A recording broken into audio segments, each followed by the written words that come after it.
নাসিরুদ্দিন পাটোয়ারির মতো শিষ্টাচার বহির্ভূত আচরণ আর কেউ করে নাই। সে একবার এক কথাবার্তা বলে, একজন ওকে নিয়ে কথা বলে, তাকে নিয়ে কথা বলে, তার মধ্যে তো কোনো শিষ্টাচারই নাই। এই যে রাজনীতির যে শিষ্টাচার, এই শিষ্টাচারটা আমাদের কাছ থেকে পুরো হারাইয়ে গেছে, পুরাটা নাই বললে চলে।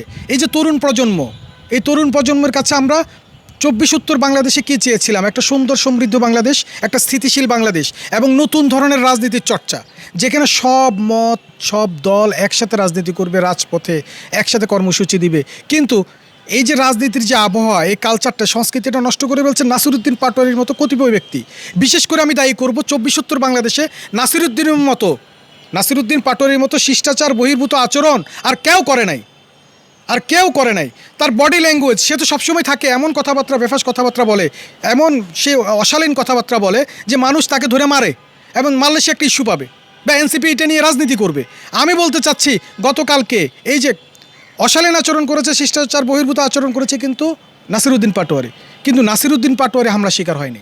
জিনিসটা কিন্তু খুবই সিগনিফিকেন্ট, খুবই লক্ষণীয় বিষয়। সে কিন্তু হামলা শিকার হয় নাই, ঠিক আছে, সে বেঁচে গেছে। এখন এটা পরিকল্পিত কিনা ভাই, ও তো পালাই গেছে বা ভবিষ্যতেও পালাই যাবে। নাসিরুদ্দিন পাটোয়ারির ব্যাকগ্রাউন্ড আপনারা দেখেন, তার পিতা থেকে শুরু করে তার পরিবার কোন রাজনীতির সাথে জড়িত। সে একা শুধু এনসিপিতে এসে তো বিপদে পড়ে গেছে, মাইনকে চিপে পড়ে গেছে। সে একবার এক কথাবার্তা বলে, একজন ওকে নিয়ে কথা বলে, তাকে নিয়ে কথা বলে, তার মধ্যে তো কোনো শিষ্টাচারই নাই।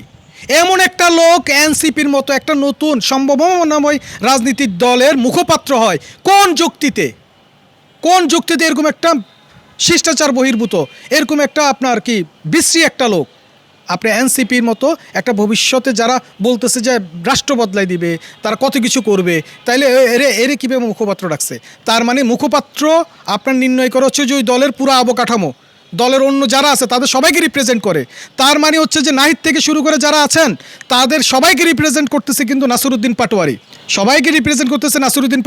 সুতরাং আমার প্রশ্ন হচ্ছে এটা, নাসিরুদ্দিন পাটোয়ারিকে দেখেই তো আমরা এনসিপিকে নির্ণয় করব, আমরা এনসিপিকে মূল্যায়ন করব। তাহলে বাংলাদেশের জনগণ, বাংলাদেশের অপর যারা আছে তারা সবাই এনসিপিকে মূল্যায়ন অলরেডি করে ফেলছে।